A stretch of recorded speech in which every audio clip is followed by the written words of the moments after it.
John Oliver just made a show about UFOs! I am beside myself. John Oliver's UFO episode was actually better than I expected. This is an area where it is easy to fall into one of two camps. Check. Hardcore skeptics who roll their eyes at the whole subject, and true believers who are convinced everything has a fantastical explanation. Well, I don't think I'm in either of those camps. I'm just here for the science, whether the explanation ends up being fantastical or not. You will see in comments below this piece on YouTube those two groups fighting it out over everything I've said here and only agreeing on the fact that I am a fucking idiot. Well, I might end up joining that consensus. Let's watch. Lots of people have reported seeing UFOs, from Kesha to Russell Crowe to even this guy. I was with about 20 other men, and we saw a bright light appear in the distant western skies, and it got closer and closer, and when it was just above the treetops, it changed color, and then it stayed there for a while, and then it disappeared into the distance. And none of us could ever imagine what it was. Okay, that was his big setup for the episode. The President of the United States, Jimmy Carter, saw a UFO. And while skeptics pushed back, saying that it was probably a space cloud or Venus... Hold on, go back. A what? It was probably a space cloud. A space cloud on Earth. Did you just make that up? I don't think that's a thing, but okay. Venus is a thing. Carter doubled down, saying, "We know what Venus looks like. It was not Venus." So here, he's quoting from Carter's appearance on the Skeptic's Guide to the Universe podcast in 2007. At that time, the mystery remained unsolved. Carter insisted that it wasn't Venus, but still had no idea what it was. And I still don't know what it was. But what if I told you that 9 years later, that very same podcast reported the mystery solved with conclusive evidence? You'd probably say, well, we all know the formula for a John Oliver episode. He opens with some kind of weird cliffhanger, then veers off topic into a million tangents about the Pringles man's body or marrying a cabbage, and then at the end, he takes that story you've almost forgotten about by now and does something cool that brings it all to a satisfying conclusion. So, obviously, John Oliver's going to end his show with that big reveal of Jimmy Carter's mystery, right? Well, let's keep going and find out. When it comes to UFOs, belief doesn't really come into it. Whatever they are, people are seeing them. That poster in Mulder's office shouldn't have said, "I want to believe." It should have said, "Believe schmelieve." What the fuck is that thing? It's an illustration on a poster about belief, which definitely does come into it. This poster is about wanting to believe that this thing, if we had a better picture of it, would turn out to be not just this thing, like those killjoy skeptics want, but this thing that the true believers want. And what I want is for somebody, somewhere in the world, with the millions and millions of HD cameras that everyone carries around in their pocket, to just snap one photo of a UFO that isn't a grainy gray blob. Speaking of which... This mysterious black object spotted off the coast of San Diego by Navy fighter pilots in 2004. My God. Wow. That's the famous gimbal video, which has been thoroughly studied and analyzed, for example, in this detailed breakdown by Mick West, which uses trigonometry, the science of optics, aircraft data, and 3D modeling to demonstrate that the video is actually not a picture of a saucer-shaped object, but an oval-shaped glare in the lens of the infrared camera. It appears to rotate because the gimbal-mounted camera is turning, and the apparent speed is due to parallax with the clouds. What the video almost certainly shows is the hot engine of a jet moving away. The heat makes it appear black to the infrared sensor. The aura around it is a normal image sharpening artifact, and the shape of the real object can't be seen at all due to the glare. Cool, now let's take a look at John Oliver's breakdown. Wow. I don't know what's more surprising there, the UFO or the pilot responding to it with, "My gosh." In that situation, I might have gone with "holy living shit" or "Jesus backflipping Christ," but I guess credit to him for keeping it G-rated. There might be kids watching this Navy footage. And that's it. What, were you hoping for more? That was his entire analysis of the gimbal video. You know, I guess he just doesn't have time to go into it, since he's too busy talking about how he'd like to have sex with pelicans, or how the UFO-shaped McDonald's in Roswell is underrated, or how he can't find his pet snake. I definitely know where my snake is. That, you see, is his metaphor for why the military might be covering up the fact that it doesn't know what these UFOs are. Instead of admitting to not knowing what the hell you're doing... You do have to project a certain level of authority and control. Gee, good thing only the military does that and not late-night comedians. You know, another thing he forgets to mention is that some of these photos are just plain impossible to identify. They're simply too small and blurry to make out any kind of detail. It's called the low information zone, which kind of sounds like a game. Let's play. The low information zone. See if you can identify these easily recognizable objects. Number 1, this picture is obviously a pelican. Number 2, that of course is the Roswell McDonald's. And number 3, it's a snake! John, I found your snake. He just wants the pelican. Then, he talks about how the military has a long history of covering up things it does know about. And to be fair, he does a better job here, possibly because he just copies word for word a documentary from ABC in which they explain that the crash balloon in Roswell was part of a classified high-altitude nuclear detection program called Project Mogul. And when locals found the balloon debris in their yard and wondered what it was, the military couldn't tell them, because that's what the word classified means. You're not allowed to tell people about it. And even though it was declassified in 1997, there are still true believers out there who want to think it was something more than just a military balloon, and John isn't above a little pandering to that crowd. It is hard to take the government's word for it, given that they just admitted they've been lying for 50 years. Okay, now if you're one of those folks, I'm not asking you to trust the military, or John Oliver, or even me. How about trusting your own 2 eyes and common sense?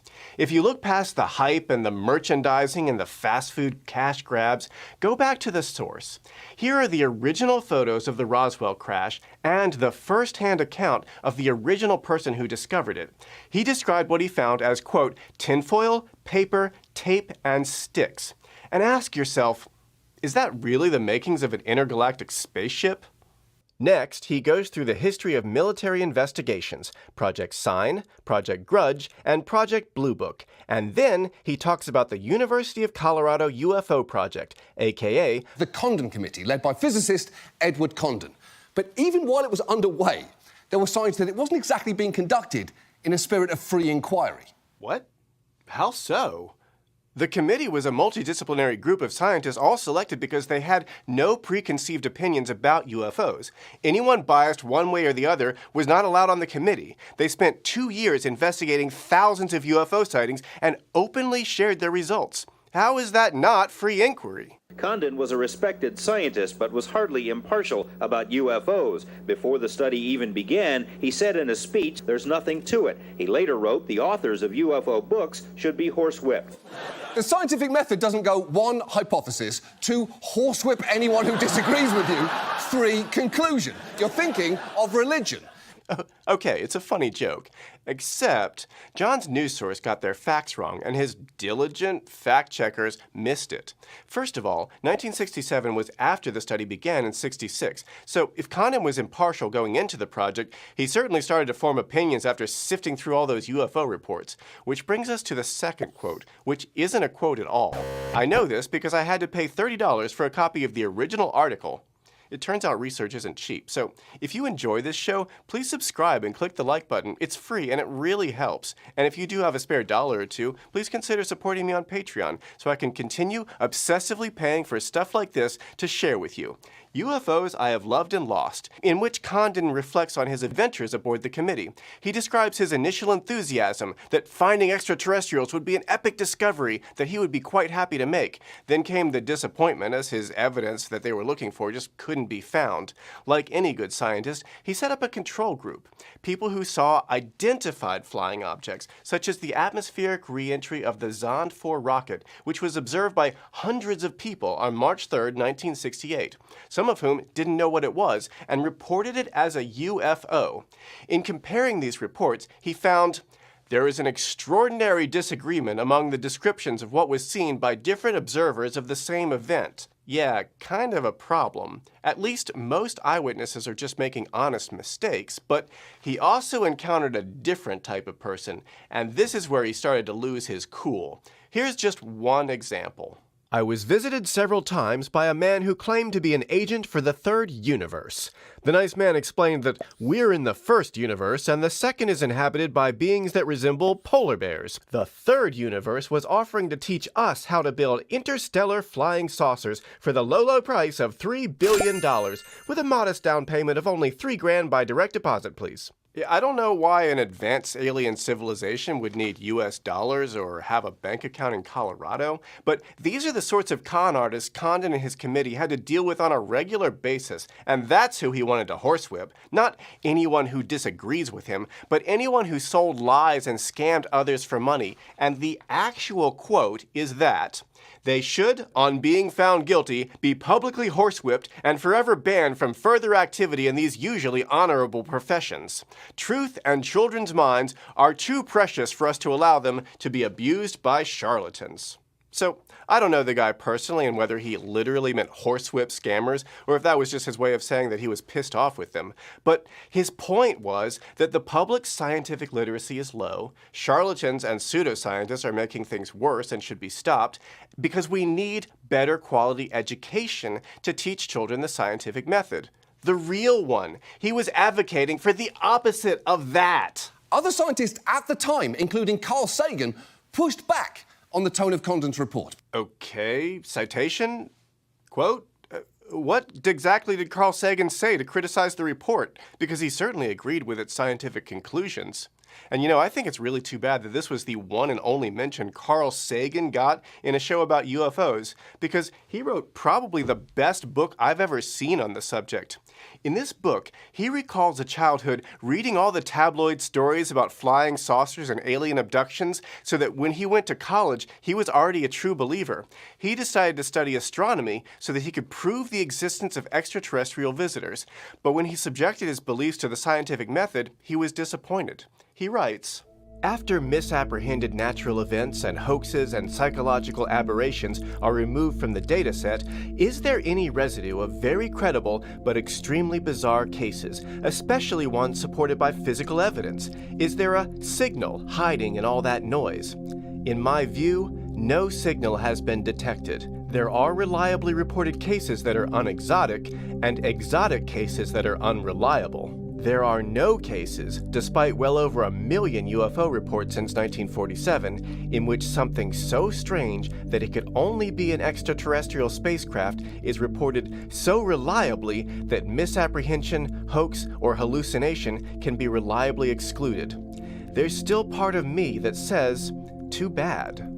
But hey, why listen to Carl Sagan and the entire rest of the scientific community when you can create yet another government program to study the same thing again and get the same results again? It's part of a much larger series of stories concerning a government program called ATIP. Okay, so John's description of this government program is pretty accurate. I mean, all he gets wrong is the name of the program and the director of the program.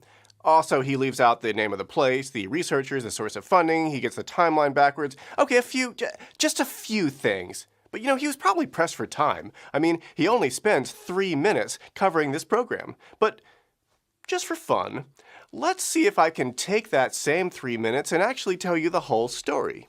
And go! Robert Bigelow is a billionaire and also a huge fan of all things paranormal. Over the years, he spent millions of his own money trying and failing to prove that aliens, ghosts, and monsters are real. In 1996, he purchased Skinwalker Ranch in Utah based on rumors that the previous owners had seen UFOs. He invited a bunch of paranormal experts out to study the ranch and made it clear that anyone who didn't regularly report paranormal sightings would be off the team. So, they all regularly reported stories about strange things they thought they saw in the dark.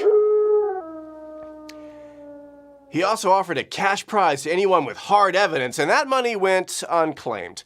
Nevertheless, in 2005, a couple of those guys put out a paperback of their stories. It contained no photographs and no evidence, just lots of wild stories about ghosts and werewolves and Bigfoots and UFOs, and some people actually believed it, including one James Lakowski, a paranormal enthusiast who also happened to work at the DoD. He reached out to Bigelow, and they teamed up with Rob's buddy and big-time donation recipient, Senator Harry Reid. The three of them hatched a secret program to spend $22 million of taxpayer money to hunt for UFOs, ghosts, and monsters at Skinwalker Ranch. It was a secret from the government, because in order to get funding, they had to pretend it was something else. So they made up a bullshit program title, Bigelow invented a bullshit aerospace company, and they passed the whole thing off as something legit that had nothing to do with UFOs, monsters, or Skinwalker Ranch, honest. Several years and $22 million later, the program amounted to absolutely nothing. They of course failed their pretend objective, conducting so-called technical studies of advanced lift propulsion and weaponry, and they also failed miserably at their covert objective, having captured exactly 0 photographs of UFOs, ghosts, werewolves, or Bigfoot. Although Legasky did claim he once saw a giant dino beaver on the ranch, but he forgot to take a picture of it. In a desperate attempt to stop the program from being shut down or worse, embarrassingly exposed, Senator Reid petitioned to have OSAP classified as top secret under a different made-up name, ATIP. This request was officially denied, and the DoD tried to avoid further humiliation by quietly pulling the plug and sweeping the whole thing under the rug. It's just a good thing for these guys that Edward Condon wasn't still around with his horsewhip. And that would have been the end of it, except for one man, Lou Elizondo, also a UFO buff, who also happened to work at the DoD. Although he was never part of the OSAP program, he was bummed that it got shut down, so not part of his actual job, but in his spare time, he dug through old Navy footage looking for anything weird, and he found 3 blurry blob videos. He went public with them, announcing himself as the director of ATIP, and in 2017, UFO activist Leslie Kean wrote a story for the New York Times in which she falsely claimed that ATIP was a real program, Lou was the real director, and she tried to sell it all as legit by conveniently leaving out everything about Skinwalker Ranch, ghosts, werewolves, Bigfoot, dino beavers, and yes, wormholes. You got this part right, John, so I'll let you take it from here. They also composed a paper on traversable wormholes that includes this actual illustration, which, and this is crucial, features a man saying hello to a dinosaur. Although, in my humble opinion, John really missed this opportunity to talk about dino beavers. I mean, what could John Oliver not love about dino beavers? In the next section, he waffles between breathlessly sharing eyewitness testimony and then noting that eyewitness testimony can be unreliable. Hey, good for him for reading the Skeptical Inquirer, or at least mining quotes from it. And then he brings up the pyramid UFO video and even attempts to debunk it. A Navy official offered a pretty banal reason for it. Some type of drone resolves itself through the night vision goggles onto the SLR camera as a triangle. Now, not to be pedantic any more than usual, but that explanation is only half wrong. But if we turn again to intrepid debunker Mick West, he tracked down the exact night vision lens with triangular iris, pinpointed the location of the Navy ship and the flight path of commercial aircraft overhead, noticed that the flashing pattern matches that of a Boeing 737, and the rest of the lights in the video match the constellations in that night's sky. The grainy sparkles are just ordinary camera sensor noise, although if you look closely, one of them could be the door falling off the airplane. And then, John turns his attention to NASA's explanation of the Navy's Go Fast video, where they calculate that its actual speed was... Well, that was boring as fuck. Really? Just get bored and quit right before they reveal how fast the Go Fast was going? It was only like 10 more seconds into that video, and they give the big answer. Like, here it is. This object moved about 390 meters in 22 seconds, and that corresponds to a velocity of just 40 miles per hour. And so that's a velocity that's consistent with wind speeds at 13,000 feet. So there you have it. Compared to the speed of the 40-mile-an-hour winds, whatever this object could possibly be was floating along at the relative speed of 0 miles per hour. So we're getting near the end of John's video now, and you know, aside from the 1 or 2 dozen little details, he really hasn't done that bad overall. He ends on something that we can totally agree on. Maybe we're actually in the same camp after all.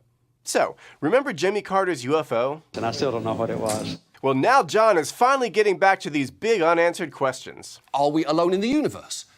What is that I just saw in the sky? And for the final time, where actually is my snake? Yes, John, that's the big question that everybody wants to know on a show about UFOs. It's because I genuinely do not know where it is. That is our show. Thank you so much for watching. Yeah, that's the end of the show. After asking big questions and calling for serious inquiry, he just drops the ball like I'm a fucking idiot. Thank you. I mean, what happened here? He either didn't do enough research to just scroll down the page on Wikipedia, or he did set it up planning on a big reveal, but they cut it for time. Either way, it's really disappointing because people deserve serious answers to these legitimate questions. It's really disappointing because people deserve serious answers to these legitimate questions. You said it, not me. Well, I guess, fine, I'll do it. You do deserve answers. So here goes. The unidentified object Jimmy Carter saw in the sky was... Oh, sorry. That's all the time we have for today. See you next time. Don't forget to subscribe. Just kidding. I'll tell you the answer. And I don't care what John says. I don't think it's boring to solve mysteries like this. And as any good detective can tell you, details matter. So, Jimmy Carter saw a UFO here in Leary, Georgia on January 6, 1969. He said the time was approximately 7:15 p.m., and it rose in the west about 30 degrees above the horizon. He recalled it was a hazy blue light that appeared to get brighter and closer, turned red, then faded away after a few minutes, leaving him wondering what it could have been. Is there any earthly technology that could possibly cause such a phenomenon? Well, turns out there is. A space experiment that should be visible. Launching a small rocket from NASA's Wallops Spaceport in Virginia, which will dispense soft drink-sized canisters of colored vapor to create clouds of green and red visible to people on the ground. The artificial cloud will be created 96 to 124 miles up in the ionosphere, giving scientists a glimpse into how highly energized particles interact with air molecules. But the clouds won't last long. Those sorts of atmospheric tests have been going on since the 1960s, and it turns out that just such a rocket was launched from Elgin Air Force Base on January 6, 1969 at 7:35 p.m. It contained barium powder which, when exposed to the sun in the upper atmosphere, turns green, then bright red before dissipating after a few minutes. Viewed from Leary, Georgia, it would have appeared about 30 degrees above the horizon, west by southwest. This mystery was solved because an astute retired worker at the Air Force Base heard Jimmy Carter's story and connected the dots. He looked up the original launch records and sent them to the president and got a reply back thanking him for the most accurate and convincing explanation, which is now archived at the Jimmy Carter Library. And another UFO story goes up in smoke. So, everybody loves a good mystery, and letting your imagination run wild with far-fetched possibilities can be really fun. But doing solid detective work and figuring out the real answer can also be fun, and ultimately, I think, more satisfying. I want to close with another quote from Carl Sagan's The Demon-Haunted World, and seriously, read this book. By and large, scientists' minds are open when exploring new worlds. If we knew beforehand what we'd find, it would be unnecessary to go. In future missions to Mars or to the other fascinating worlds in our neck of the cosmic woods, surprises, even some of mythic proportions, are possible, maybe even likely. But we humans have a talent for deceiving ourselves. Skepticism must be a component of the explorer's toolkit, or we will lose our way. There are wonders enough out there without our inventing any.